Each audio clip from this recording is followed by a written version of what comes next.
akidah yang kukuh, yang jitu, yang tidak berbelah bagi, memberi keyakinan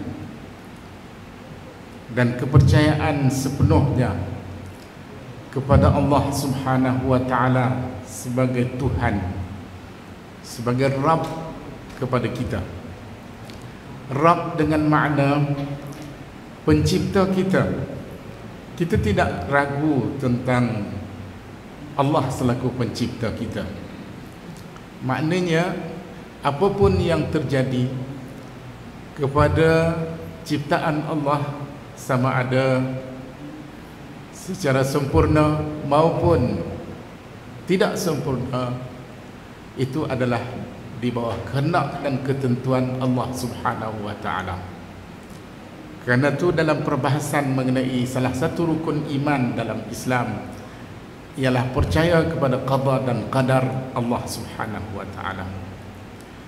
Kepercayaan kepada qada dan qadar Allah Subhanahu wa taala adalah dituntut dan dikenaki supaya kita berpegang teguh tanpa teragak-agak untuk meyakini apa saja yang berlaku kepada kita adalah daripada ketentuan Allah Subhanahu wa taala. Barangkali ada ketikanya kita merasakan, katakanlah kalaulah aku ni kaya dengan harta yang melimpah ruah, dengan kecantikan rupa yang diminati oleh semua pihak. Kalau ni dalam bahasa Arab disebut sebagai harf limtina'il wujud. Makna huruf lau, jikalau, kalau. Melayu pun hampir-hampir sama sebutan je.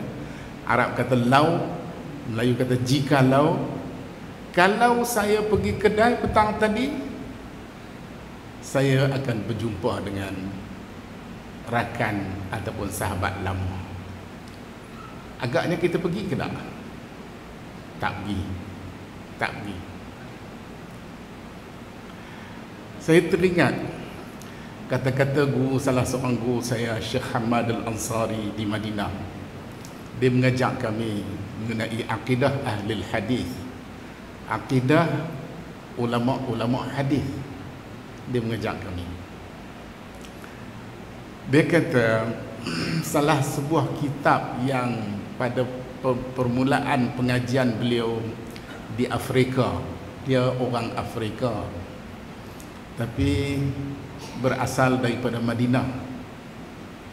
Dia dari kalangan, untuk nenek dia dari kalangan Ansar, golongan Ansar Madinah. Mereka telah keluar daripada Madinah, berhijrah, menyampaikan dakwah dari satu tempat ke satu tempat sehinggalah sampai ke Afrika. Dia menetap di sebuah kawasan dalam negara Mali di Afrika. Negara Mali di tengah-tengah benua Afrika. Dan kebetulan tempat tinggal beliau di Tombouctou, ibu negara Mali pada ketika itu. Dan kemudian dia pula berhijrah semula daripada Tombouctou balik ke Madinah dan menetap di Madinah, meninggal di Madinah. Ini salah seorang guru kami. Dia kata dulu waktu dalam pengajian dia di peringkat awal, dia kitab yang menjadi pilihan pengajian mereka pada ketika itu ialah Kifayatul Awam. Ada terkejut pun disebut Kifayatul Awam. Kitab tu masyhur di tempat kita dan kita pun pernah belajar kitab Kifayatul Awam.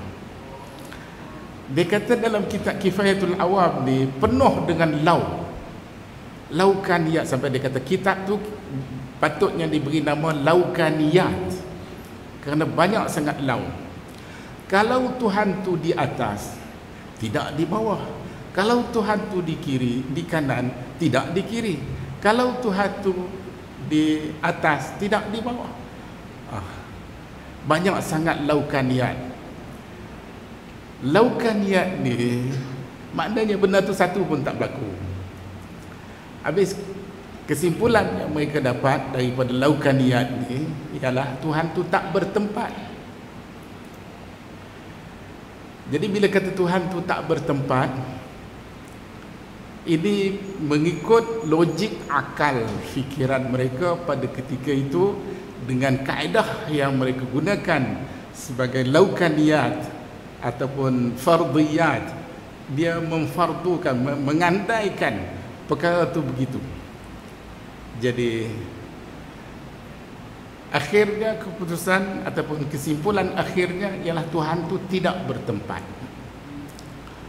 Adakah kenyataan Tuhan tidak bertempat ini bersesuaian ataupun selari dengan kehendak Al-Quran dan Sunnah Nabi?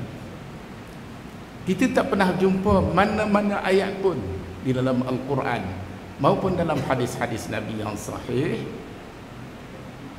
yang menyebut bahawa Tuhan itu tidak bertempat. Begitu juga sebaliknya, kita tak pernah jumpa ayat-ayat Al-Quran dan hadis-hadis Nabi yang menyebut bahawa Tuhan itu bertempat. Quran tak kata Tuhan itu bertempat. Quran tak kata, hadis Nabi tak kata Tuhan itu bertempat. Jadi kenapa kita memandai-mandai mengatakan Tuhan itu tidak bertempat? Ini sekadar gangguan-gangguan pemikiran yang diselubungi oleh kaedah-kaedah falsafah. Falsafah bila mengatakan tak bertempat, maknanya dia tidak boleh dikaitkan dengan mana-mana jihad, pihak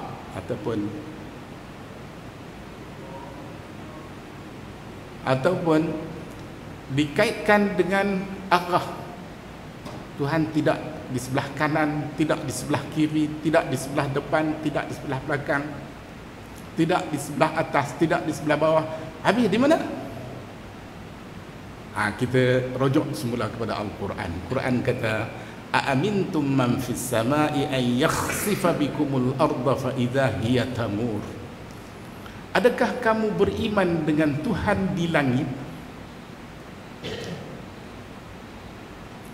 Aamintum man fis sama, adakah kamu beriman dengan Tuhan di langit? Kemudian dalam ayat yang lain pula dalam surah Taha, Allah berfirman, Ar-Rahmanu 'alal 'arsy istawa. Tuhan yang bernama Ar-Rahman di atas arasy bersemayam ataupun beristiwa.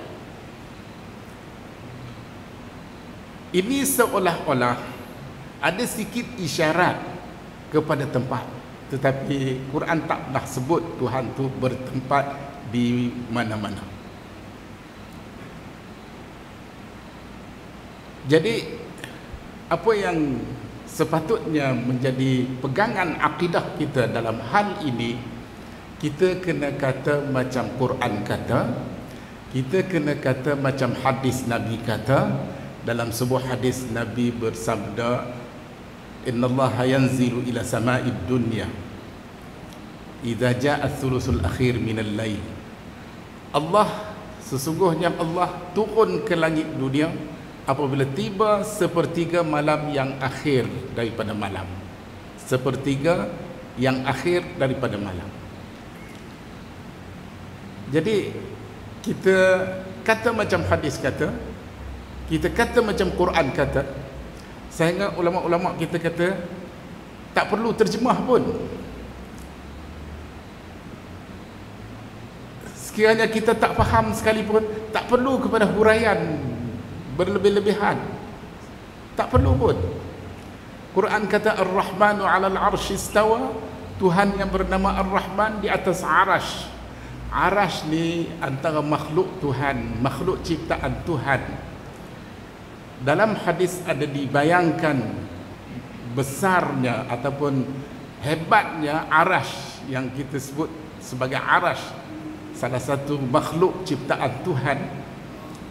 Jika dibandingkan dengan muka bumi ini arasy tadi bagaikan padang, bumi ini bagaikan cincin yang diletak di tengah padang. Arash ni. Di mana letaknya? Wallahu a'lam. Kita tak tahu.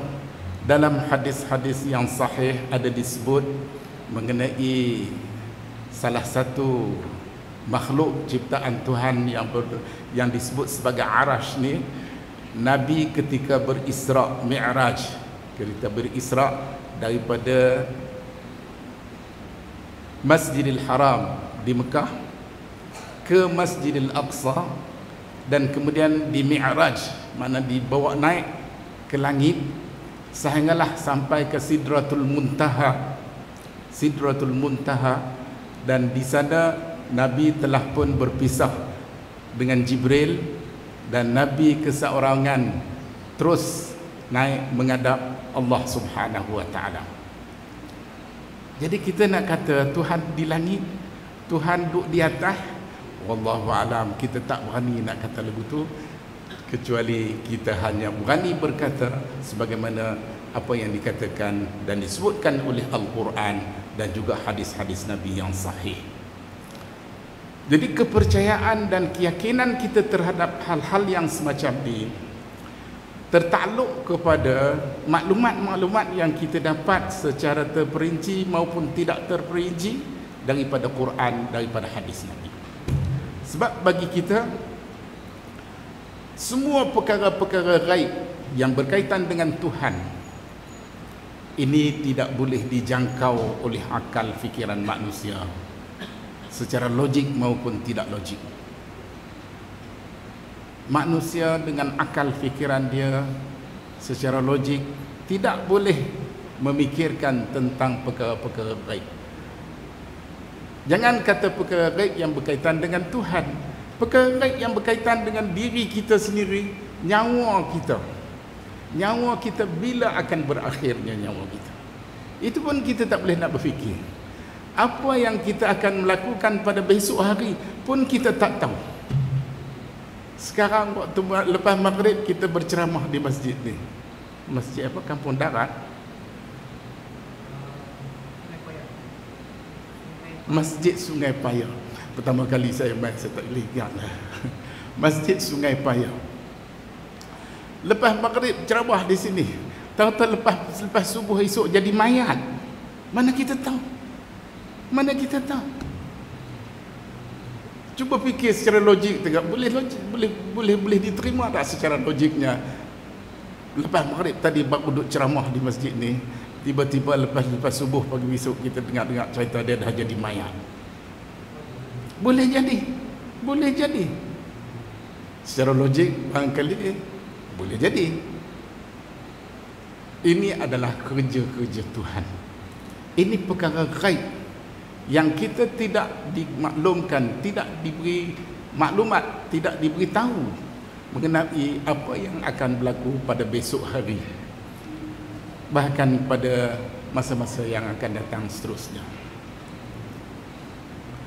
Saya dulu waktu baru sampai di Madinah, kesihatan saya agak sikit terganggu. Doktor buat keputusan kena cucuk setiap hari. Cucuk kat pinggang, kat paha ni. Allah, setiap hari sampai tak larat nak tahan dah. Pasal tak mampu dah. Sakit. Cucuk tu pula sakit. Jadi masalah kesihatan yang saya hadapi ni, saya pun tak berapa clear sangat, tetapi atas nasihat doktor kena ambil ubat suntikan setiap hari. Setiap pagi nak pergi kuliah, pergi ambil suntikan. Lepas tu kawan yang sama-sama pergi daripada Malaysia ni ke Madinah, dia kata ke saya, dia nasihat saya lah supaya jangan ambil suntikan banyak sangat. Awak ni masih muda. Esok kalau kita selalu ataupun banyak sangat ambil suntikan jarum ni, barangkali tua besok menghadapi masalah lain pula. Saya kata tak tahulah nak buat macam mana. Seminggu dua kena cek kencing, ada masalah dalam pundi-pundi kencing. Jadi macam-macam masalah kesihatan, ada sikit terganggu lah.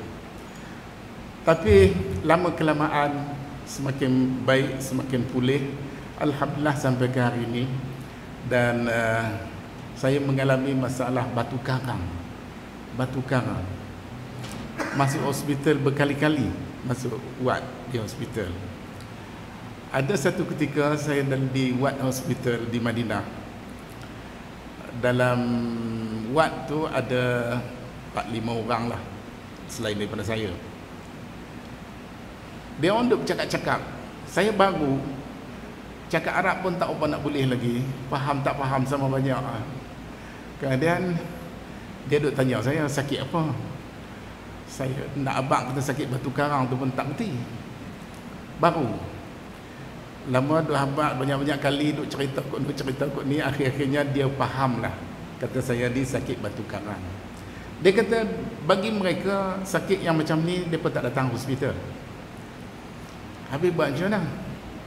Dia kata kat saya, nanti balik ke rumah nanti, ambil kulit bawang merah yang kecil-kecil tu, ambil kulit lapisan yang kedua ataupun yang ketiga, kutip agak bang 1 camca, buah dalam gelas, dah cuci apa semua, buah dalam gelas, kemudian ambil air panas yang sedang menggelegak, tuang masuk dalam tu, tutup, dan besok pagi minum. Selesai, dia kata masalah batu karang.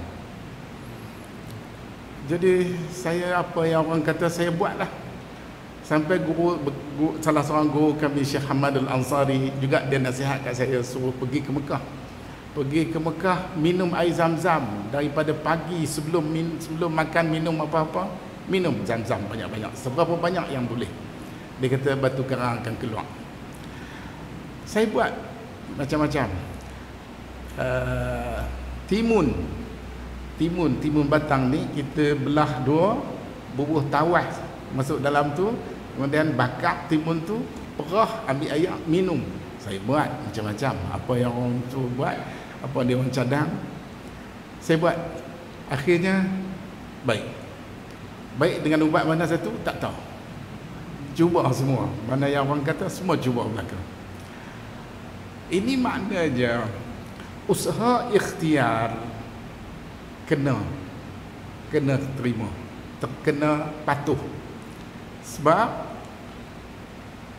setiap ciptaan Tuhan kata dalam Al-Quran, diciptakan melalui sebab musabab, sama ada biasa nisbah kita ataupun tak biasa nisbah kita. Sebab musabab kena ikut. Yang akan menentukan pada akhirnya Allah Subhanahu wa taala yang akan menentukan. Sebab hanya sekadar sebab musabab sahaja. Kadangkala melalui sebab musabab yang biasa nisbah kita tak menjadi, manakala sebab musabab yang luar biasa dalam ilmu Allah itu yang sebenarnya yang menjadi. Jadi dengan kehendak Allah, apapun boleh terjadi.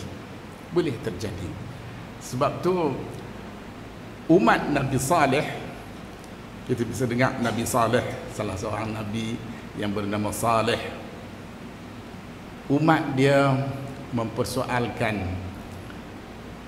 ciptaan Allah terhadap makhluk-makhluk yang tak kiralah besar ke kecil ke, hebat ke tak hebat ke, mereka mempersoalkan.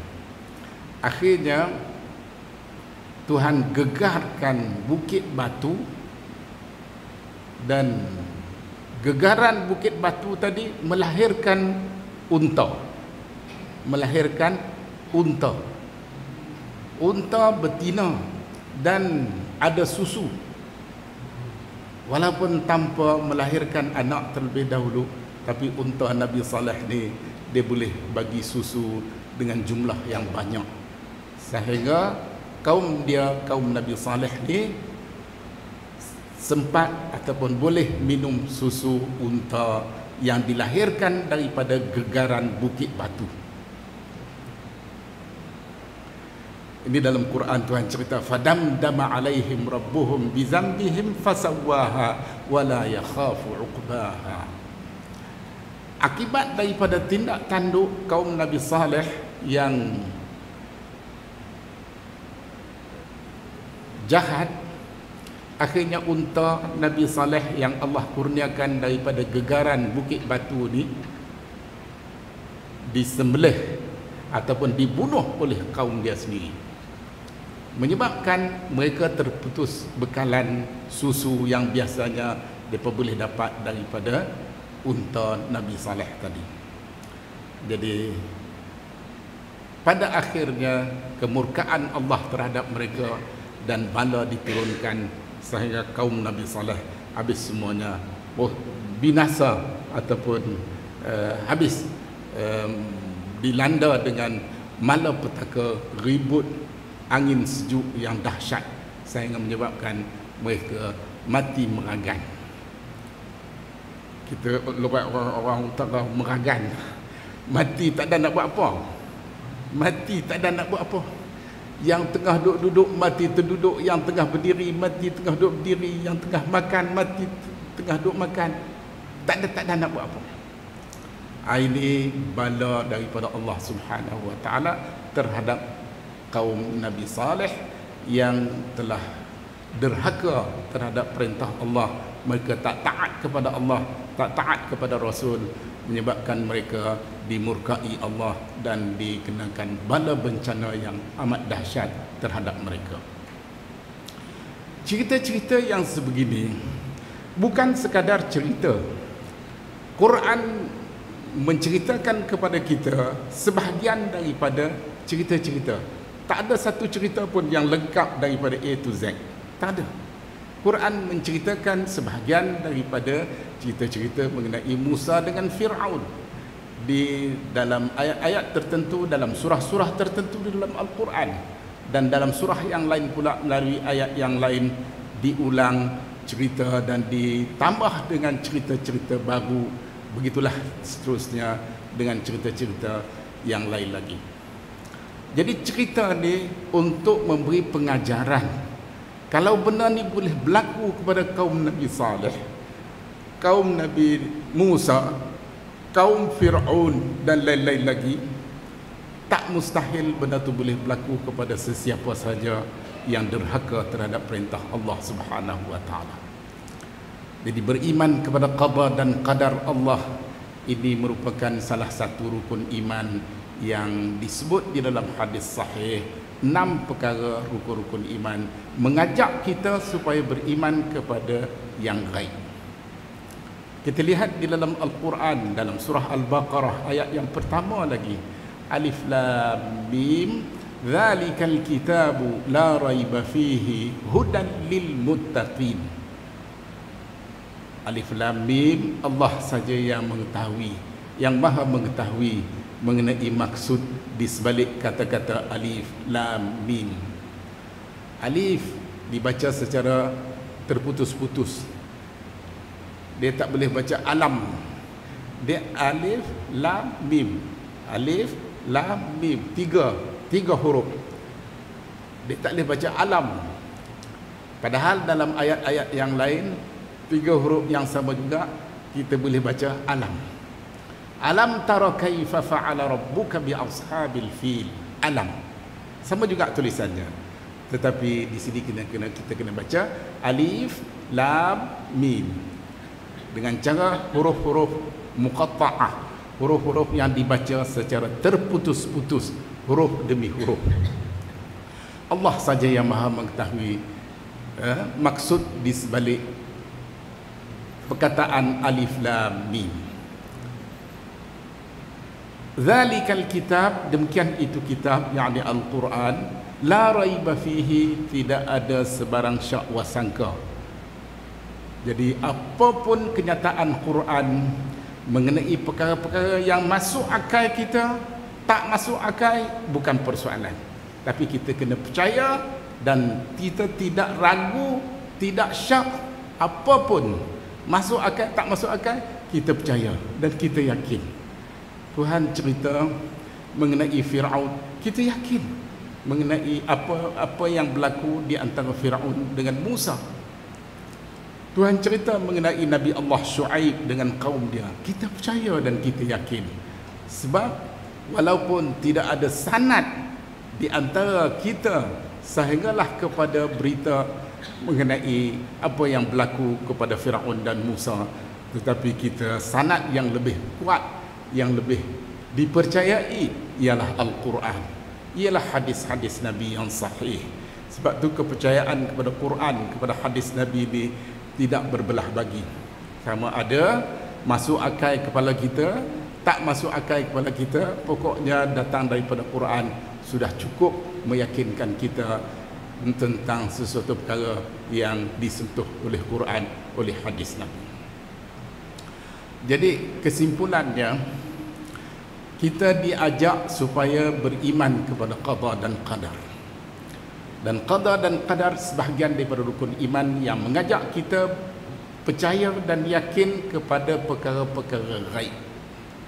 Beriman kepada Allah ghaib, beriman kepada para malaikat ghaib, beriman kepada Rasul ghaib. Walaupun para sahabat Nabi pernah bertemu dengan Rasulullah sallallahu alaihi wasallam, para sahabat Nabi Musa bertemu dengan Musa, para sahabat Nabi Nuh bertemu dengan Nuh, dan begitulah seterusnya yang lain-lain. Tetapi berita mengenai, perkhabaran mengenai Nabi Nuh, pemilihan Allah terhadap Nabi Nuh, ghaib tak ghaib? Ghaib. Ini wahyu yang Tuhan campakkan kepada Nuh melalui Jibril, tanpa melalui Jibril.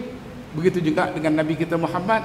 Ada ketika Nabi Muhammad dibekalkan Al-Quran melalui Jibril, dibekalkan mengenai maklumat-maklumat tertentu tanpa melalui Jibril. Nabi Ibrahim dibekalkan dengan maklumat-maklumat tertentu, perintah arahan daripada Allah Subhanahu wa taala supaya dia sembelih anak dia Ismail, tanpa melalui Jibril. Dan ini sudah menjadi sunnatullah, Allah yang menentukan yang mana satu maklumat yang dia nak sampaikan kepada para rasul dia melalui malaikat Jibril ataupun tidak melalui malaikat Jibril. Yang pentingnya maklumat tadi meyakinkan kita, meyakinkan kita. Fir'aun Musa setelah dia mendapat maklumat yang kerajaan Fir'aun ni satu hari nanti akan jatuh, dan dia jatuh kepada rakyat jelata Fir'aun juga yang mengguling Fir'aun, yang bangun mengguling kerajaan Fir'aun. Fir'aun terlalu yakin yang dia dengan kerajaan dia tidak dapat ditumbangkan oleh sesiapa pun, sehingga dia mengaku diri dia Tuhan. Dia kata ana rabbukumul a'la dalam surah An-Nazi'at. Ana rabbukumul a'la, akulah Tuhan kamu yang maha tinggi. Fir'aun mengaku begitu. Di sebalik pengakuan Fir'aun tadi, Allah tempelak Fir'aun bahawa Fir'aun masih yakin walaupun dia kata dia Tuhan kamu yang maha tinggi, tapi dia hati kecil dia masih yakin bahawa dia bukannya Tuhan. Dia bukannya Tuhan sebagaimana yang diakui. Tetapi dengan semangat dan perasaan sombong dan bongkak Fir'aun ni, dia membuat kenyataan yang dia adalah Tuhan kamu yang maha tinggi. Sebab itulah ulama-ulama akidah dalam perbahasan mereka mengenai kenyataan Fir'aun ini, dia tak kata ana ilahukumul a'la, dia tak kata begitu, tapi dia kata ana rabbukumul a'la, aku Tuhan kamu yang maha tinggi. Rabb dengan ilah ada beza. Sebab tu kita kalau mengucap la rabba illallah tak jadi Islam. Kita kena mengucap la ilaha illallah baru boleh jadi Islam. Kita faham tak faham, kita mengucap saja jadi Islam, la ilaha illallah. Tapi kalau kita faham sekalipun, mengucap la rabba illallah tak boleh jadi Islam. Kerana pengakuan rububiyah, ketuhanan Allah Subhanahu wa taala ini diakui dan diterima, dipercayai oleh orang-orang bukan Islam sama macam kita orang Islam.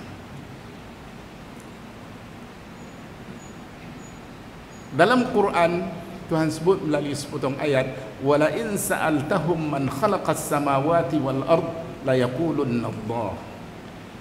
Yang bermaksud, jika kamu tanya kepada mereka, jika Nabi Muhammad tanya kepada kufar Quraisy di Mekah ni, siapa yang mencipta kamu?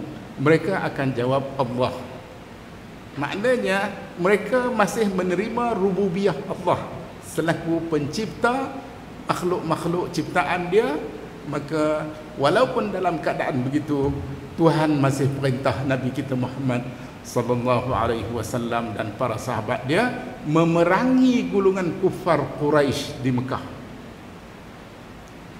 Perang Fathu Makkah, perang yang Allah perintah kepada Nabi supaya datang kembali semula ke Mekah, buka Mekah semula dan mengambil alih kuasa pemerintahan Mekah di tangan Nabi, dan berapa ramai kufar Quraisy Mekah yang terkorban. Begitu juga terdapat di kalangan mereka yang memeluk Islam secara tiba-tiba dan kemudiannya mereka turut bersama dalam peperangan Hunain selepas buka Mekah. Dan apa yang berlaku dalam peperangan Hunain, Nabi dan umat Islam tewas dalam pusingan yang pertama. Disebabkan oleh ramai di kalangan peserta mujahidin yang turut serta dalam jihad peperangan Hunain adalah terdiri daripada mereka-mereka yang baru memeluk Islam dan masih mantah, masih belum kukuh, belum kuat pegangan akidah mereka. Dan apabila berlaku perangan ataupun serangan yang bertubi-tubi di kalangan musuh Islam pada ketika itu, mereka tewas, mereka cabut lari, sehingga yang tinggal di medan perang Nabi Muhammad SAW seorang diri. Dan Nabi Muhammad pada ketika itu mengaku yang dia adalah Sayyidu waladi Adam, penghulu anak cucu Adam. Sebab itulah apabila kita berselawat kepada Nabi Muhammad dalam keadaan-keadaan biasa, kita dibolehkan menyebut Allahumma salli ala Sayyidina Muhammad. Perkataan Sayyidina boleh disebut dalam selawat-selawat biasa.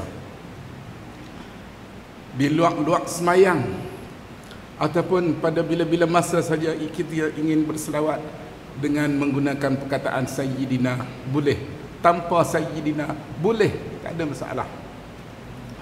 Tetapi dalam salawatul Ibrahimiyah, selawat Allahumma salli ala Muhammad wa ala ali Muhammad kama sallaita ala Ibrahim wa ala ali Ibrahim, yang kita baca dalam semayang, dalam tahiyat akhir dalam semayang, setiap kali kita melakukan, kita baca ini berdasarkan pada riwayat yang menyebut tentang salawat al-Ibrahimiyah disebut tanpa perkataan Sayyidina.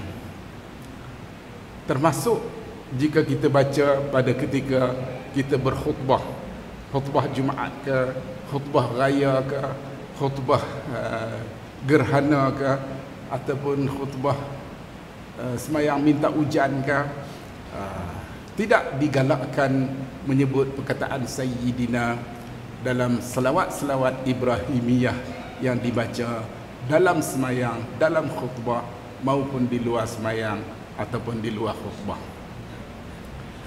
Dia perkataan, satu perkataan, dua perkataan, satu huruf, ini ada makna. Kenapa dibolehkan, kenapa tidak dibolehkan, kenapa perlu dimasuk, kenapa tidak perlu dimasuk. Saya bagi contoh umpamanya, kita semasa i'tidal, bangun daripada rokok dalam semayang kita. Kita kata sami'allahu liman hamidah rabbana walakal hamdu.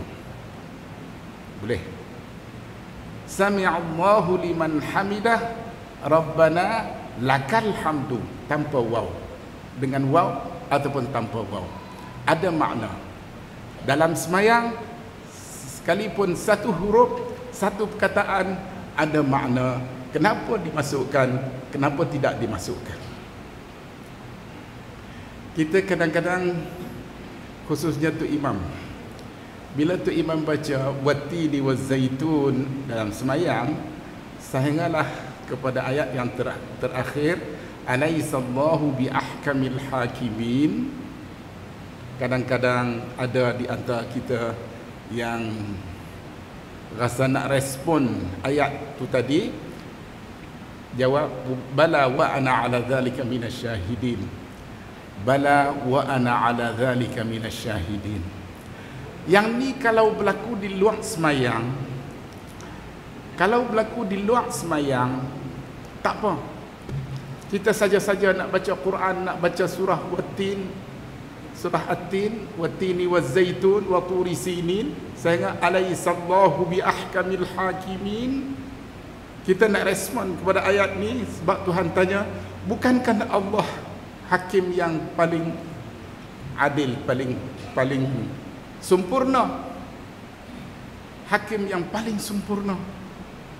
Kita nak respon persoalan ini, kita kata bahkan saya salah seorang daripada saksi yang kehakiman Allah, hakimiyatullah ini paling sempurna, paling tinggi.